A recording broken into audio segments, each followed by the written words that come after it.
So welcome to all of you. I'm super excited that you're with me and with the group. And like I said, as I started out, we have people from all over the world on the call. We have people from South Africa, we have people from California, we have people from Ohio, we have people from New York. So we touch all spaces. And so that's exciting for me. And it's just exciting to be with people who I consider to be friends. So let's go into what's going to happen today.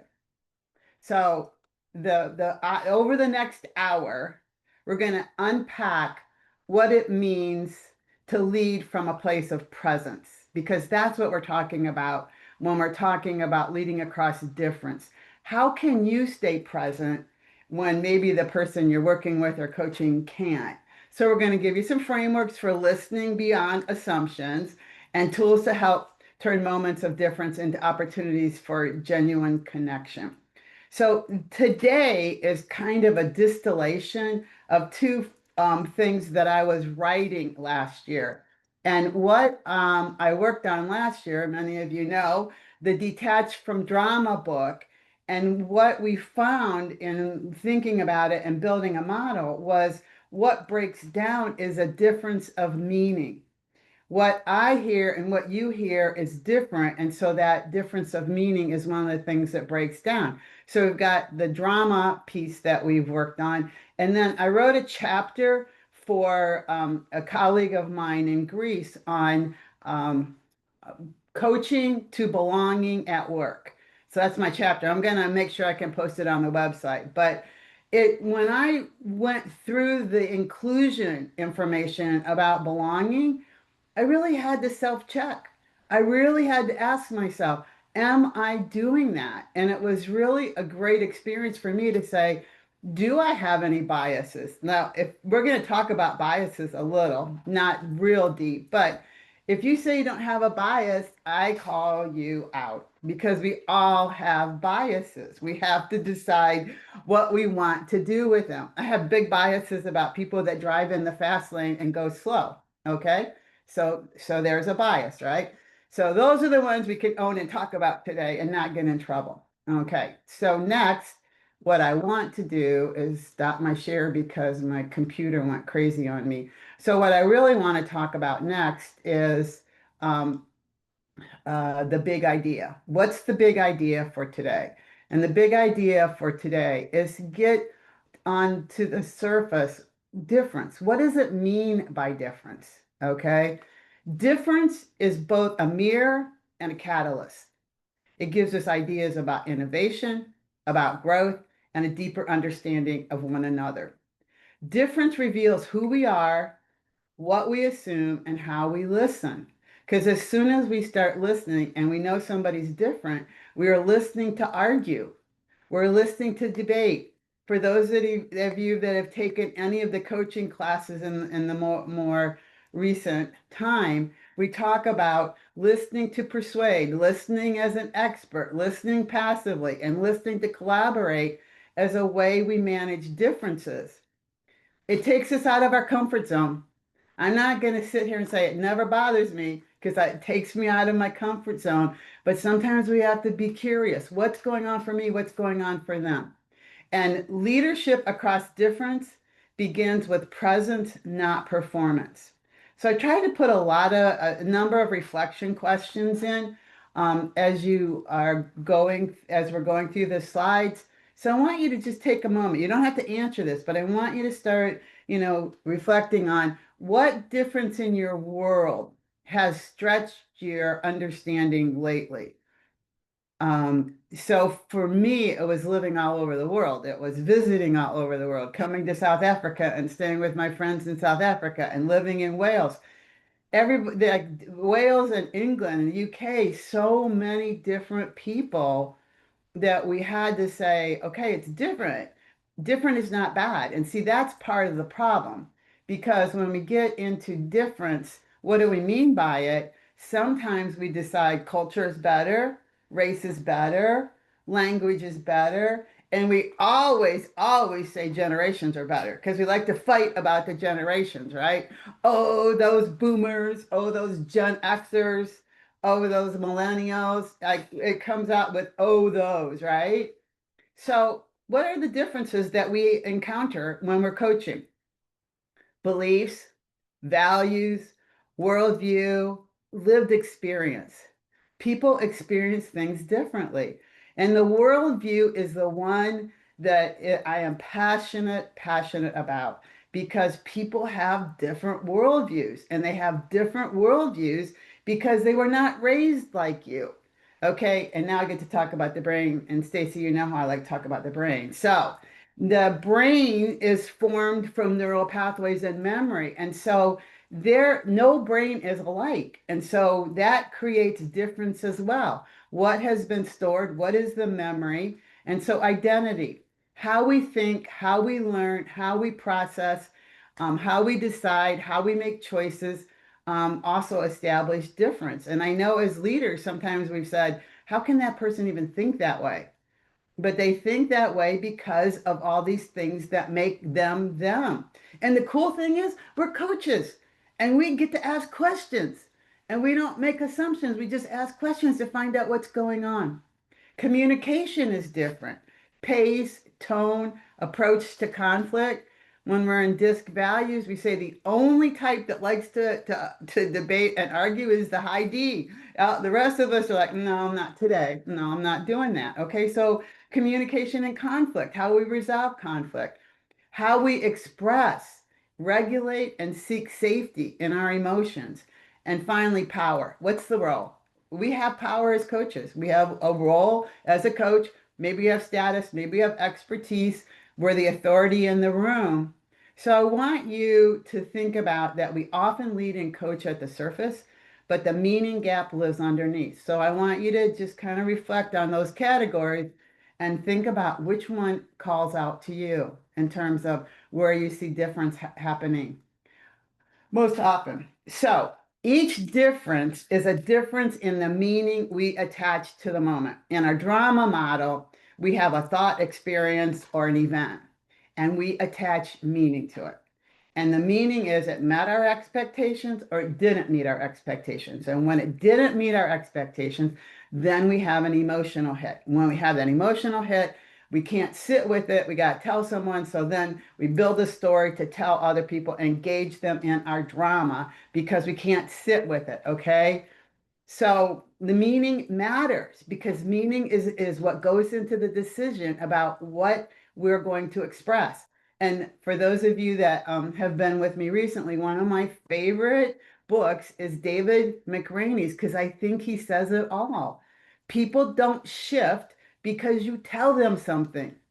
People don't change their mind because you give them facts. If you can't see that happening in the world right now, then you are under a blanket. People do not change because they hear facts. People change when you ask them how they've come to understand that. What went into their decision about believing that over this? Okay, so you have a conversation. And I love McRaney's work because now we make it safe to have the conversation and ask the question about what brought you to that position and thinking that way. And I was on a call yesterday with a senior group, and that's how I coach. I'm curious. I want to know how that, where did you learn that and how does it apply in your life? And it's not right or wrong. When we get out of difference being right or wrong, and difference just is, and all of you have heard me say, acceptance is not agreement. Acceptance is not agreement. It doesn't mean I'm agreeing with you. I accept your right to believe the way you believe. That's Viktor Frankl, okay? You have the right to believe the way you want to believe, okay? Unless you're doing really bad, immoral, and unethical things, okay? Our world is not to persuade, but to create conditions so people can rethink. So notice and ask yourself, when was the last time somebody said something to you that was disconcerting and you wanted to challenge them and change their thinking? Okay. It was probably in your house. It might have been in your coaching, but more likely, we do that with our kids, right? Or maybe your grandkids. But somebody said something and you wanted to change their thinking rather. So coming back, I can't say this enough. Shared meaning isn't agreement. Shared meaning is the ability to stay in the relationship. That's one of the things we're going to talk about after the breakout. Long enough to understand how that person is making sense in their world, not us. They're making sense of their world. So, what I want to know is what changes? How do you pause long enough to listen for what's underneath? What's really going on? Where's that empathy? Not just the words, but something bigger is going on underneath that difference. So, real quickly, the architect of meaning. So, you heard me say we have the event, the thought. Like we have to remind ourselves. Sometimes people are just thinking things and it's lighting them up. Okay, so we are constructivists. We construct meaning. And the way we construct meaning is globally, which we just talked about, identity, values, culture, worldview, things we learned from our parents, things we learned at school, things we learned from our cousins, things we learned from our church. All of those things are global meaning. And then we have situational meaning, which is how we interpret the moment, the comment, the behavior.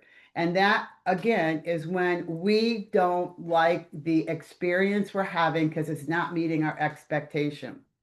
When global meaning and situational meaning collide, that's when we want to fight. We want to fight over our beliefs. This belief is right, that belief is wrong. So think about where in your leadership and coaching have your global beliefs about how people should be collide with something right in front of you, and just make it easy. Think about generations. Think about the kids. I was working with a team a couple of weeks ago, and we had a really long discussion about coming to work on time. Okay. And some people were like, well, maybe they had a flat tire, or maybe a kid was sick, and that they had this excuse part on one side, and on the other side, they were like, no, they need to be at work on time. That was an example of a global belief colliding with the situation. Okay. So I can't talk about meaning making if I can't talk about Stelter, because I'm president of his fan club too. He wrote Coaching 3.0. And in his thing about Coaching 3.0, we have to coach to what the meaning the person is making. Because when we find that out, we understand how they feel, think, and value, what is important to them, what they value. And meaning making is an active process, it's not passive. We connect our emotions, our thoughts, and our actions. Then we build those stories from past experience to present to think about what is possible. Meaning making shapes emotion. It determines whether we spiral into drama or grow through insight. So a lot of the work around meaning making that Stelter, I was reading when I was in Wales and then have included it in our curriculum, have a lot to do about drama, because the meaning is what gets the drama started. When we link meaning to values, practice, and relationships, we can create connection or disconnection. Leaders and coaches help others make meaning of difference rather than defend against it. So we're not going to defend our own meaning. Remember, acceptance is not agreement. So think about the reflection for in what ways are you helping others create meaning that fosters trust, belonging, and growth? If people won't tell you how they make meaning, it makes it difficult to coach them and lead them. So the last thing I want to talk about is meaning as emotional resonance. So two of my favorite authors are Frankl and Chip Conley, and talking about taking reaction to reflection, turning chaos into coherence, pain into purpose. So Chip Conley has a thing called emotional equations, and he says we live in despair if we are suffering and we don't know why. Now, you can talk big suffering, small suffering. For me, the question is, what can I learn from this? When I don't like something that's happening in my life, the question I say, what am I supposed to be learning? Or what am I learning? And how is this shaping who I'm about to become? So when we talk about conversations across difference, meaning transforms conflict into curiosity. So let's talk about the connection cycle now. We awaken to difference. We get curious, not furious. We listen to understand. We don't listen to debate. And then we go through adapting to connect. I'm going to go through this really quickly because I want you to think about what is being mirrored back to me. So how do I know there's difference? What's coming back to me as a mirror?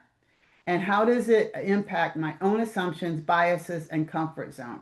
And I can't tell you when I'm working with coaches and working with them to develop, one of the big things is looking at my assumptions. I make assumptions all day long. We make assumptions all day long. We have to check our assumptions. What am I assuming I know? That's one of the first coaching questions we ask in Essentials. What am I assuming I know?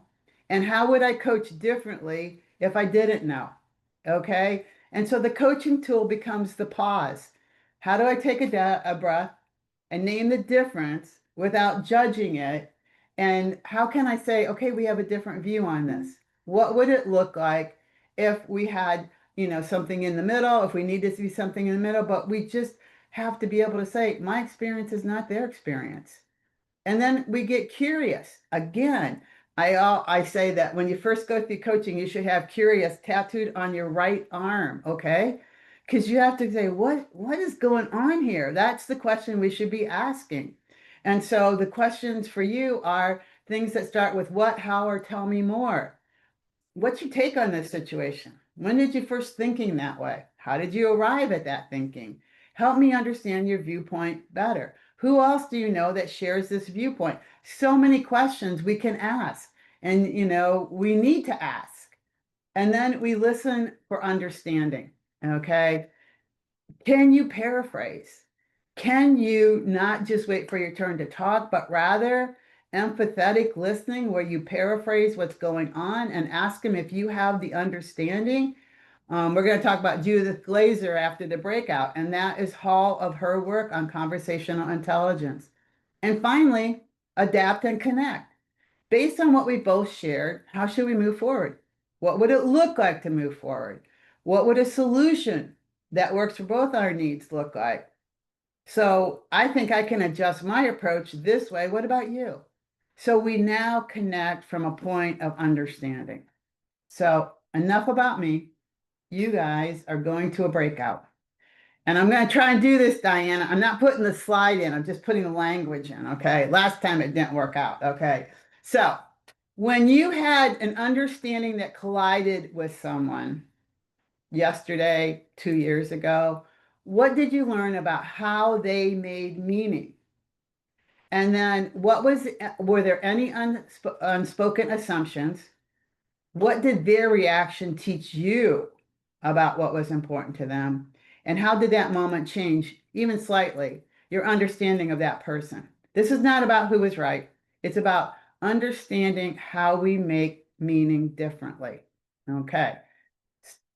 So I'm going to. Very interesting case study with Ina. So I Okay. think Ina must share. Okay. Okay, so just in short, what happened? We are trying in our organization to empower young women to take up more responsibility in the technology field. But due to cultural differences, it makes it sometimes difficult for us to protect them. So we had this young woman, she's a technician, so we sent her to one of our further sites. Now, if you know the Northern Cape, you can just look on the South African map, there's vast distances. So she was pregnant, but in the beginning, and she didn't tell us. And on in that trip, she had a miscarriage, and we had to understand I had to understand why they don't share this. Why don't they talk about these things? Because then we will not send them on these trips in a certain trimester of the pregnancy and help to protect them and keep them safe. And their belief is that it's a curse on the little baby's life if they speak about it too early in the pregnancy.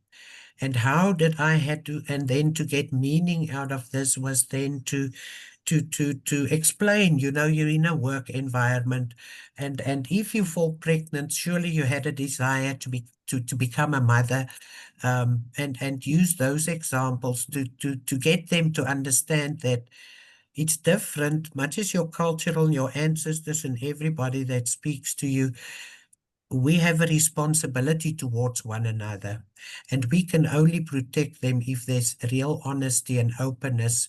They don't have to talk to the whole office. They can maybe find one person that they trust and then speak to them in Yeah. that, so that we don't put their life and their at stake.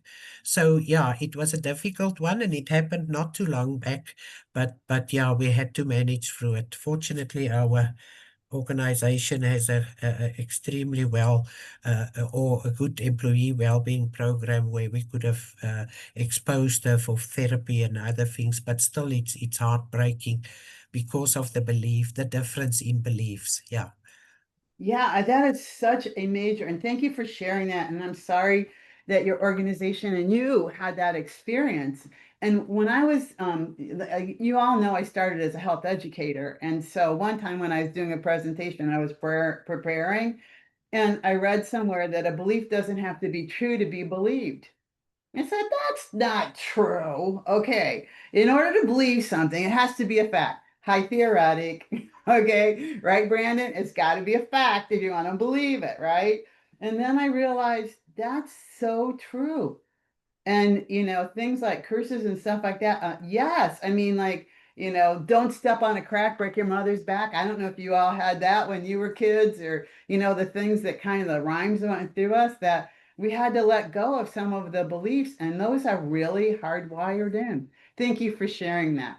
Let's take one more and then I'll get to the second breakout. So don't forget what you talked about in your breakout, because you're going to talk about it again. Who wants to share? Noel. I'll share. Hey, I'll share. So Keisha and I were in a breakout, and in both of the scenarios we talked about, my scenario was about how sometimes the misinterpretation of email um, can go a long way towards creating problems in or misunderstandings. For some reason recently, my recurring theme is I don't like text messages and emails if I can just get up from my desk and just go walk over and have a conversation with you, because it's very easy for an email to go to be sent over and be misinterpreted because of the lack of tone, you know. And so I had one of those recently related to a just a survey we were sending out and the timing of it. And there were all these emails that were going back and forth. And when the other individual and I ran into each other a day or two later, we were both apologizing for the tone for our emails. I'm like, there was no ill intent in either of our emails, but the way it came across and the way we were responding back and forth, it could easily look like, well, you didn't do this, or you didn't do this, or you didn't hear this, or you didn't hear that. And it always happens with emails and text messages. So Oh, that's so true. I mean, I hate email and text because you can only say certain things, and it gets easily misinterpreted. yeah. Keisha, did you talk about the difference in your team, and how they see the world so different? We actually talked about one of the team members, part of that group. Yep. Yes, Yep. we currently have a situation that I'm gonna actually email you about, so you and I can connect on how we're gonna resolve it. It's so funny when I teach a disc class and I tell people that other people don't get up in the morning to make you mad. Okay. They just have different styles. They have different values. And you have to remember they're coming from that style. They're coming from that value. But if you don't remember that, you're convinced they got up just to make you mad. Okay. And that would be a bad reason to get out of bed. Okay. I'm going to go back into the slide so we can get to your second breakout. And so now the cool thing for me was that I looked at, because I have to do the high theoretic thing. I looked at what people were saying about how do we overcome differences. And the first one is by Verna Myers. And she's talking about we have to own our biases. They are in us. We have to own the assumptions we make. We have to own it. And so inclusion is starting with awareness of what's the lens, what are the biases, what are the assumptions. And she's famous for a quote that says, diversity is being invited to the party, inclusion is being asked to dance. And when I was writing that textbook chapter on coaching to belonging at work, it is a leadership imperative that we understand how to be inclusive. Now, I will tell you in StrengthsFinders, inclusion is way down. So sometimes you have to focus on it, okay? Or a ranger and inclusion. I'm like, I didn't get that one, okay? We don't see the world as it is. We see the world as we are. So we have to dig in and ask ourselves, what's really going on here? So what assumptions did I bring into this space? Whose experiences might I be centering? So we have memories, we have experiences, and we're bringing them into the space. And so we have to first start with our lens. Okay.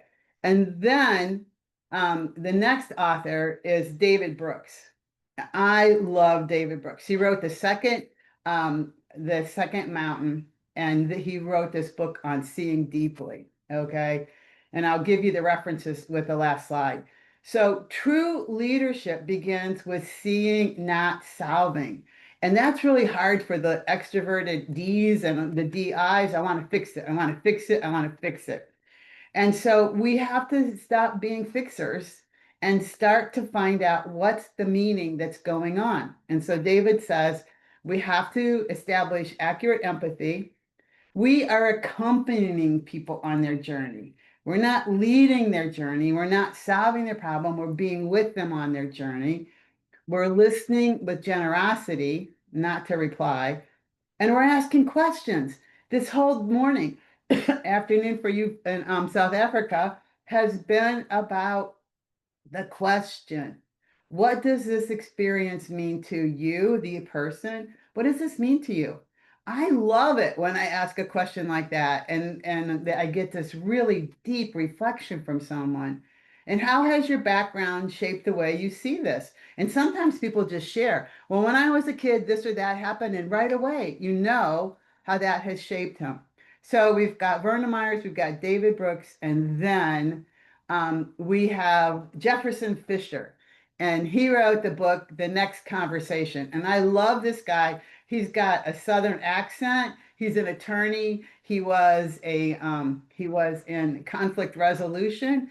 So his way of talking to us, and I think I'm almost positive there's out on our website, there's a book review from him because I really like the book. We focus on the relationship, not the debate. Don't allow yourself to be baited. Don't allow yourself to be hooked. Stay with the curious questions and focus on what's going on with the relationship. Don't match the emotion that's going on in the conversation. Regulate it. Okay, so remember, we got a pause model that tells you how to regulate. Okay, we pause, we acknowledge what we're feeling, we uncover where those feelings are coming from because we're talking about that today. We're making meaning and we're uncovering how we made meaning differently from the person we're talking to. And then we steady ourselves, excuse me, and shift if necessary. And then we explore what we can do next. Okay. So we don't match the emotion. We don't give it back to them. We make the other person's perspective feel seen. I understand how you think. I understand how you came to think that way. Clarity beats complexity. Don't make it messy. Okay. Keep it as clean as you can possibly keep it. Don't let every conversation be the big conversation. I used to call this the kitchen sink conversation. Oh, yeah, well, you did this and you did that, and there's a list of things you did, right? And you're like, wait a minute, I thought we were talking about a report that was late. And then all of a sudden, it's, your interaction with John and your interaction here and, what your team's saying about you. No, keep it very simple and practice the next conversation before you're in it. You all know if you've been in a crucial conversation or a fierce conversation in class with me, you have to write it down. You have to think about what you're going to say. So questions like this help me understand what's important to you and what part of this feels misunderstood. Okay. The chemistry of trust. This is Judith Glaser. And everyone can remember that one page that talks about blindness. Okay, blindness to other people, and it starts with, we remember what we felt about what was said. What is stored is what we thought about what was said, not the exact words. This is great, Noel, because you're saying the same thing when we're talking text and we're talking email. I remember how I felt and thought about that email, not what that email said. Okay. And so this is Judith Glaser saying, okay, when difference feels unsafe, the brain goes into protection. Who else says that? Dr. Boyatzis, okay? Dr. Boyatzis says PEA, positive emotional attractors, and goes down the parasympathetic, and we're like open to ideas and possibilities. And when it goes down the negative emotional attractor, that is fight, flight, or freeze.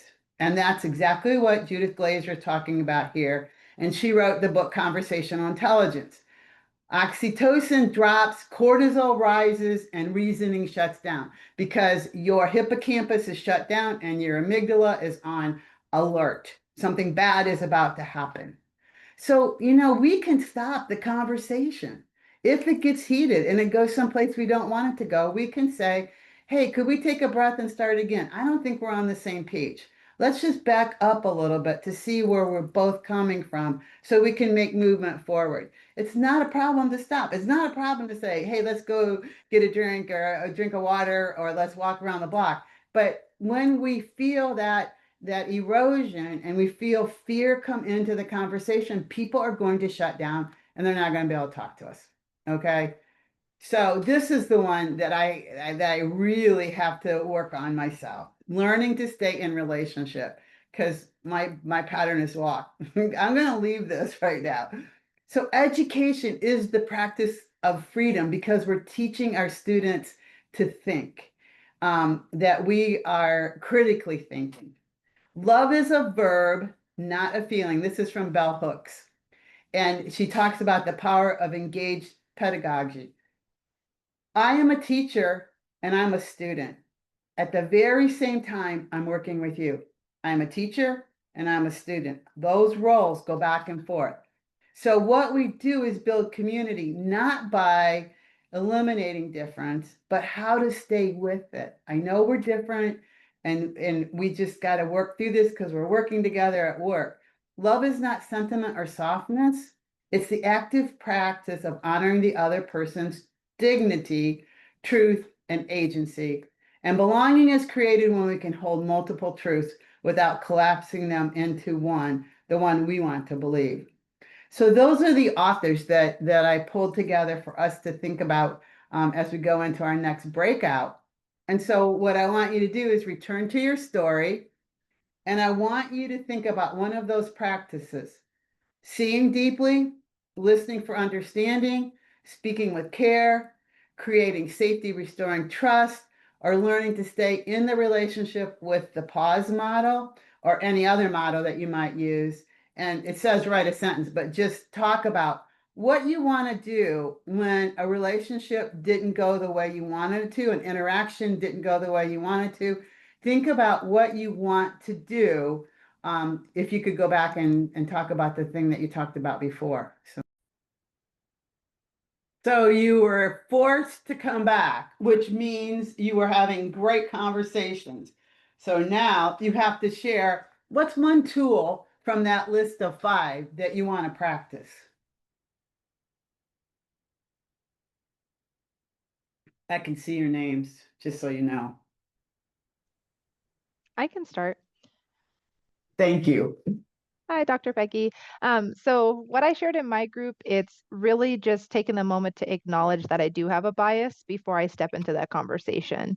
I think acknowledging it, owning it is gonna allow me the space to be able to have a better conversation.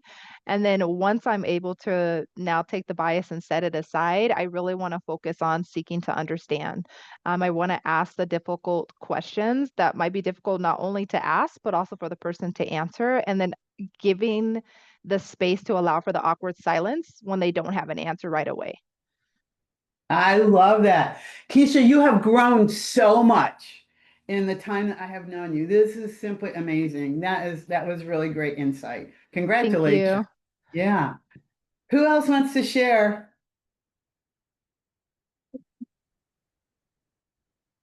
Vessel. I thought we've already shared. So I said to Ina, but we had a very lively discussion. And I think one of the things is speaking with care and really allowing people to feel, giving them permission to feel, right? Yeah. Because you can't judge unless you've been in their shoes. Yeah.